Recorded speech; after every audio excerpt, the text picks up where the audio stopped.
and welcome back to the Motorgraph World channel. My name's Mari. I'm here today at the Seoul Mobility Show 2023.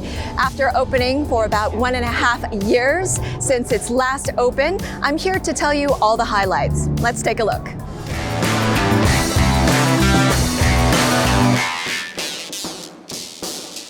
So right now I am here at the Kia booth, and as you can see, there's so many people looking at the EV9. It was indeed the highlight of the Kia presentation yesterday for the media round, and today, with the first day of the public offering, you see so many people actually surrounding the car. So I'm here at the EV9 Island, where you can take a closer look at the EV9. Definitely there's a lot of interest on the car, and at first glance, I really love it because I've always liked Kia designs above Hyundai designs, as you may know.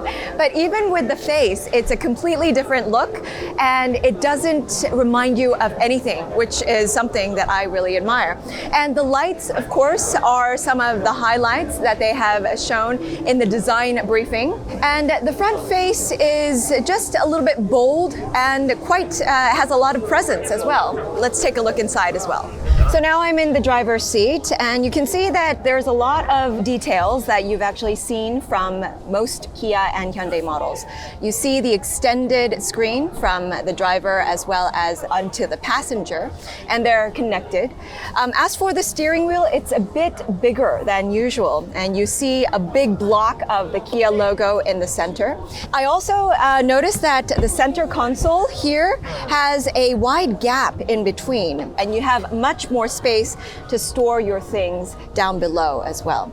Remember how the Ioniq 5 had its center console moving island, they called it? This one at the moment doesn't move, but it does have a big gap between, so you can have a little bit more space to move around. So now I'm in the second row seats. The seats itself, they're very comfortable, a lot of cushion. The same with the driver's seat as well. It kind of feels like you're riding in a van, except that it's a big SUV. As for the legroom, if you consider the interior and the overall space, it's actually a little bit smaller than the Palisade. But you might think that it's the biggest SUV, but even with the headroom too. I'm not that tall. I'm 162 centimeters, and I'm sitting upright, and I only have maybe that much. Considering the size of the vehicle, it's not that much. Well, the second row seats for the passengers actually have massage chairs, so that's a plus. However, the third row seats are a bit too small and narrow, even for a small girl like me. Almost my knees were touching against the second row seats. So you can see that the third row is kind of like, it's there, but it's not there. And if you actually fold them up, it might be a little bit better for you because you have more trunk space. So this is actually the 6-seater, so it is a little bit smaller in the back row. So if you actually do the trunk test with a lot of the people here, you can see that the height of the trunk is a little bit low because of the height clearing. As for the width, you do have enough space. However, you do have these third row seats. If you actually fold them up, you do get a lot of more trunk space. Now you can see that they have quite big wheels and tires on it. The prototype actually had the 23-inch wheels, but as you can see right now, it's 21 inches. But even with that, you do have that presence and that huge impact of the wheels. The design itself is quite new to the EV9. I quite like it. Tell me what you think about the design. So that was the EV9 at first glance, and as you can see, there's so many people here today at the first public opening, so we couldn't do a very detailed review. However, we will take a look closer during our test drive.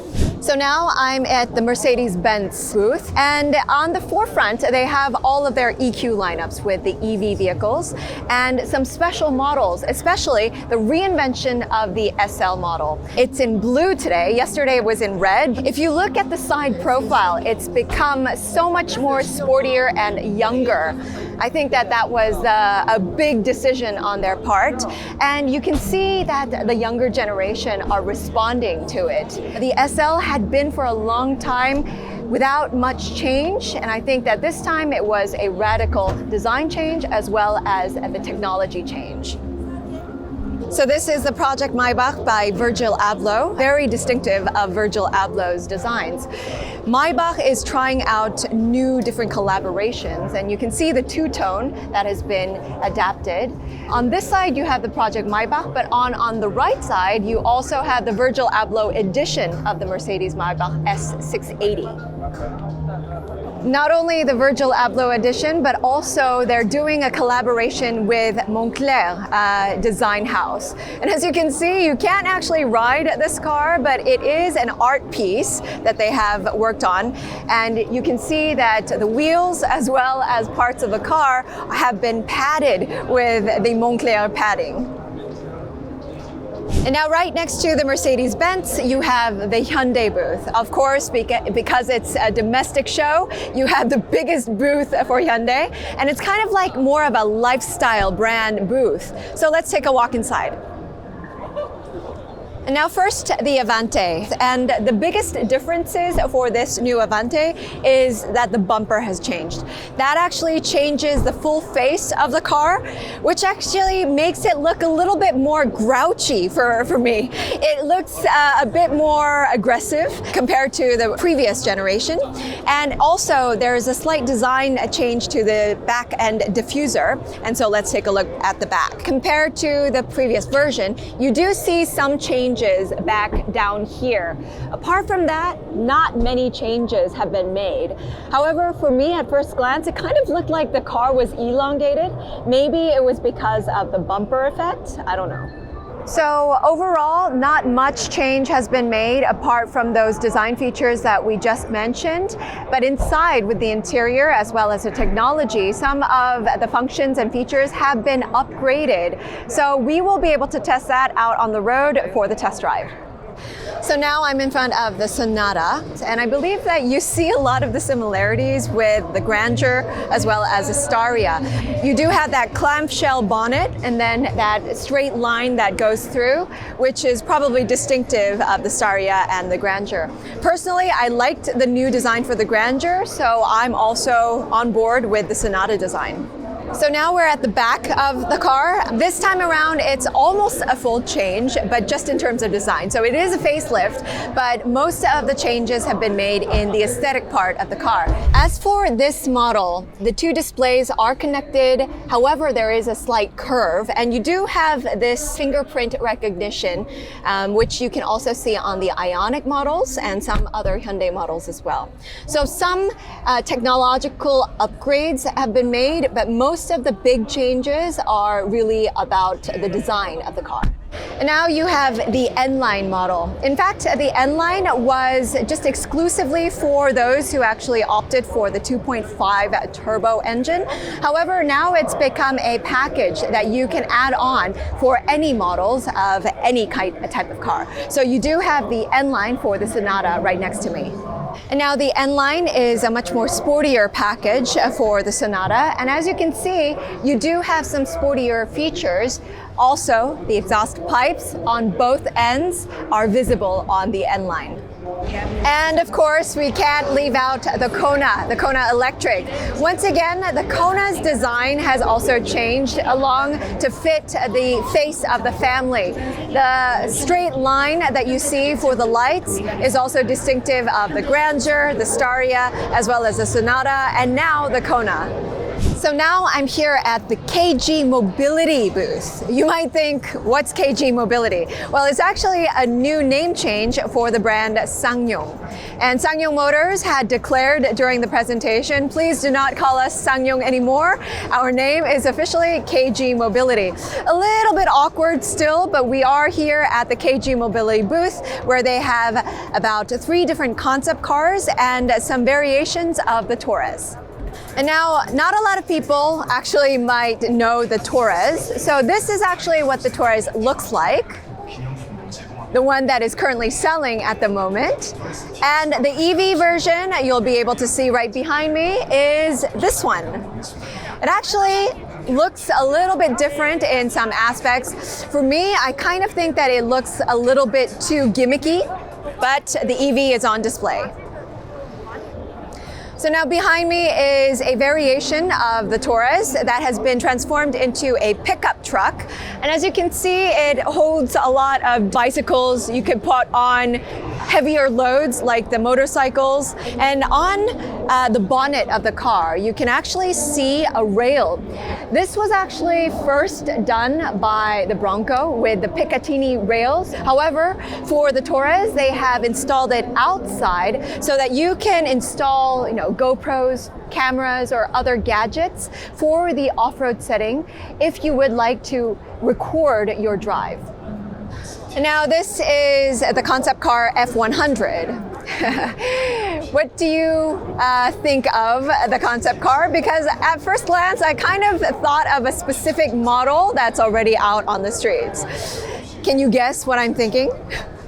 And now I'm in front of the concept car called the KR10. This is actually a concept that has been morphed from the original Corando.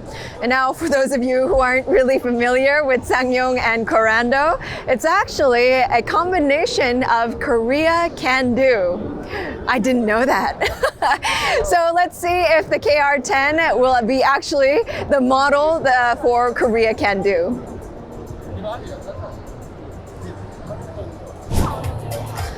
So now I'm here at the Porsche booth, one of my favorite booths of the Seoul Mobility Show. It's very colorful because they have the theme of Colors of Porsche, and they're celebrating their 75th anniversary. My favorite model out of all of these cars is definitely the 356 Speedster.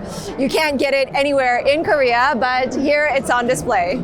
And from that 356 iconic model that Ferry Porsche first designed, you now have the Vision 357, which is a tribute and an homage to the 356, but also looking towards the future and celebrating their 75 years of anniversary. I think it's beautifully designed. It was also designed by a Korean exterior designer, which also is even more significant. But personally, I do see a lot of design cues from the original 356. So please do enjoy the Vision 357. Now I'm here at the Genesis booth. Now Genesis doesn't have any new models out. However, they do have their existing models as well as a couple of their concept cars. Let's take a look. Now their main concept car, the Genesis X convertible, is here out on display. It's a very elongated, long and sleek design.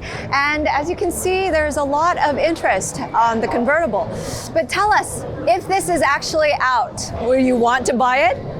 I'm at the BMW booth, and as you can see, you have a full lineup of vehicles behind me. The biggest highlight was the XM. It was indeed a big splash moment where everyone was very interested. You still see a lot of people right there over near the car, and also the M3 Touring. I think those two really stole the show for the BMW. And now I'm in front of the XM, which really has a lot of attention from the public. It's actually ranged at 220 million Korean won, which is one of the highest levels within the BMW lineup, but still there's a lot of orders for this car. So now the M3 Touring model. As an owner of the E92 naturally aspirated M3 model, I had a lot of hopes for this M3 Touring. I actually love the design because it's very aggressive and it's all in black, but I am a little bit torn about that hatchback or the wagon design.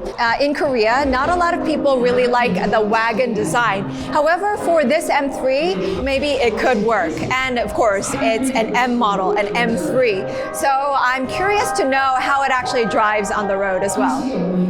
Now, those were the highlights of the Seoul Mobility Show 2023.